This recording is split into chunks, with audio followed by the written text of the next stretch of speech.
Welcome to English Leap Podcast. Your journey from beginner to fluent. Hey everyone, welcome back to Beginner to Fluent, the English podcast.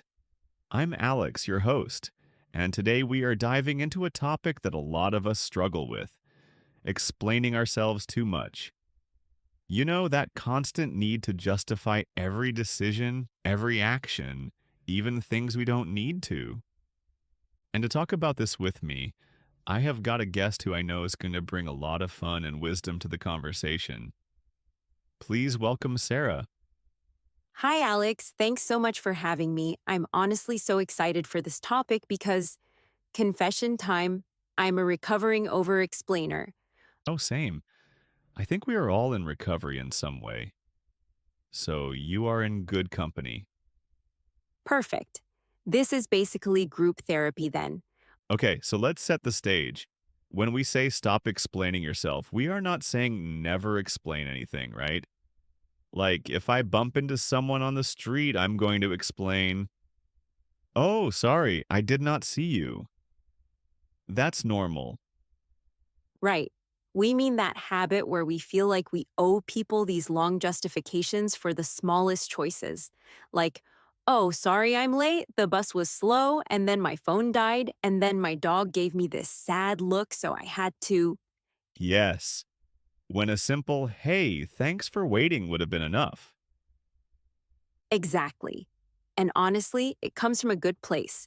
We want to be understood. We don't want to upset people, but it ends up draining us. So why do you think we do it? Why are we constantly explaining ourselves? For me, it was definitely people pleasing. I did not want anyone to think I was rude, lazy, or selfish, so I thought if I explained myself enough, they would forgive me. That hits. I think a lot of us grew up with that. Like, we had to give reasons for everything. Parents, teachers, bosses, they all wanted explanations. And then it just sticks. Yeah, and sometimes it's cultural too. Like in some cultures, being very detailed in your explanations is seen as respectful. True. But then when you carry that habit into every conversation, suddenly you're writing essays just to say no. Yes. Like, hey, do you want to come out tonight?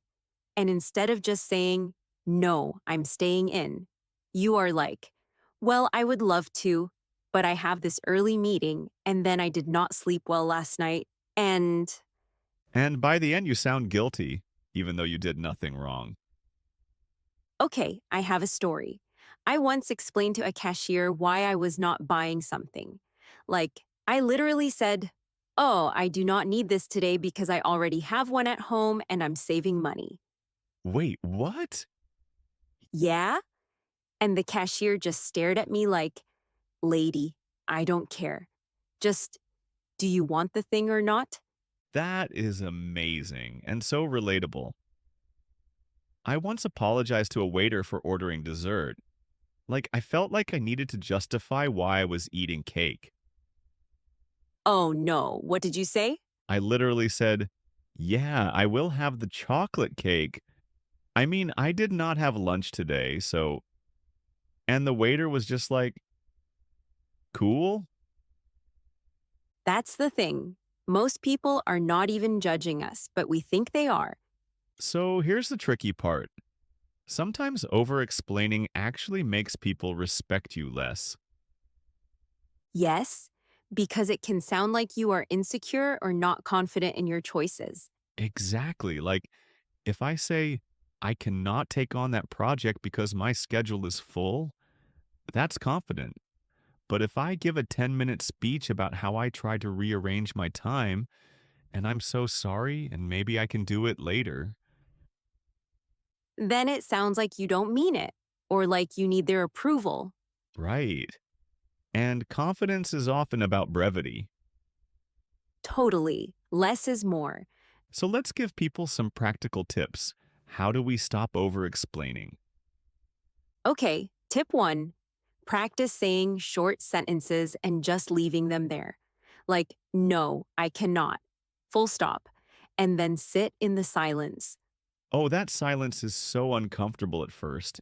Yes, but that's where the power is. People usually just accept it. Tip 2. Notice your triggers. Like, when do you tend to over explain? For me, it's when I'm saying no. Same. Or when I'm late. That's a big one. So once you know your trigger, you can prepare a short, confident response ahead of time. Exactly. And tip 3, remember that most people don't care about your explanation. They are not thinking about you that much. Harsh truth, but freeing truth. Okay, let's do a role play. I will be the over explainer and you stop me. Deal. Go. Hey, sorry I'm late.